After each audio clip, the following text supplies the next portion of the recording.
Lisa? Wow, I haven't biked hills with a pulmonary embolism, or nor do I bike 30 miles each day, so where do I begin?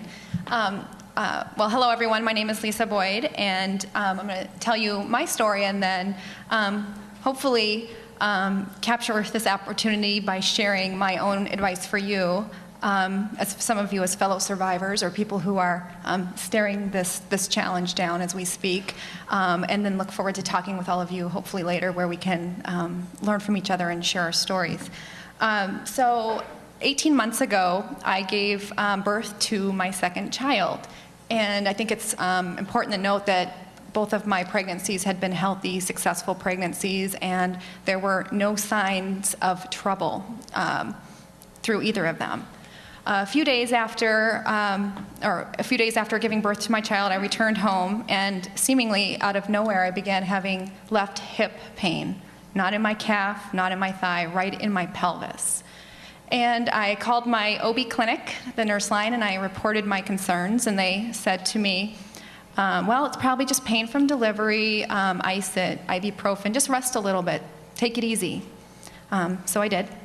And then a few days went by, and I called again because the pain was getting worse. I was limping around my house.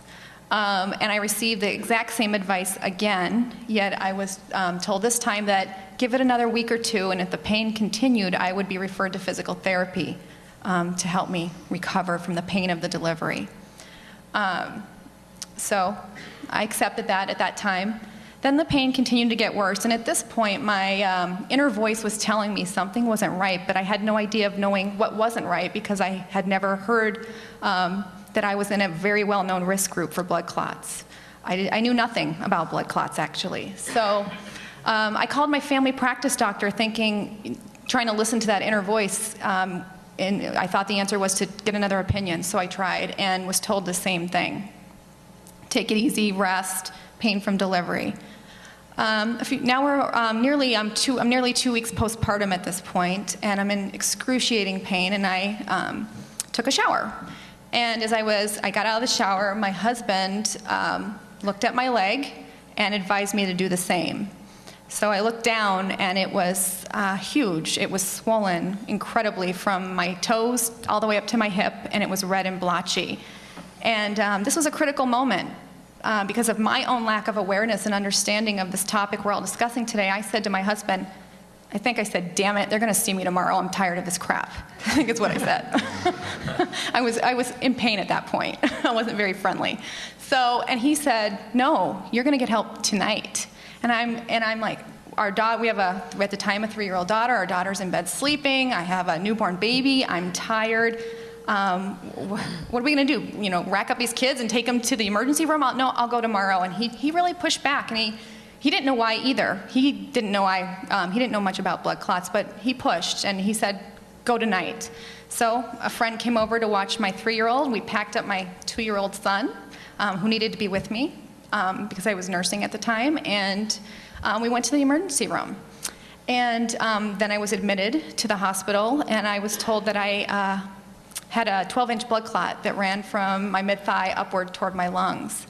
And I know each of us has our own emotional, painful story, but for me, it was sitting in a hospital room with my 2-week-old baby being told I would probably die. And then the doctor promptly exited the room. And that's what happened to me, and that's the absolute truth. And I look back on the absurdity of it all, and I can't believe it, but that's what happened to me. So I went home days later and on Lovenox, as many of you probably have experienced, and dose for Coumadin, and was told to follow up with my family doctor in 6 weeks.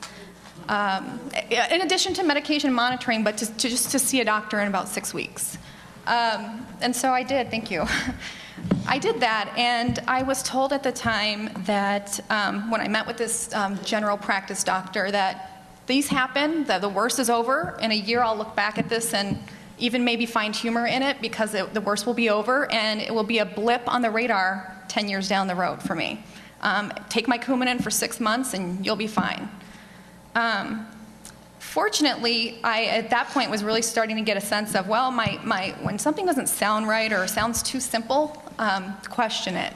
So I did, and I ended up going to see a hematologist at the University of Minnesota, which I'm incredibly thankful that I did, because it set me on a long journey, and I'm still 18 months later recovering from my clot today, because it turns out that that was critically bad advice for me.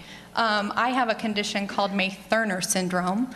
I don't know how many people have heard of it. As I understand it, it's pretty rare, but it's not genetic. It's anatomical. It's when your deep vein and your artery in your left hip sit too close together, as I understand it. Now, this is non-medical speak, obviously.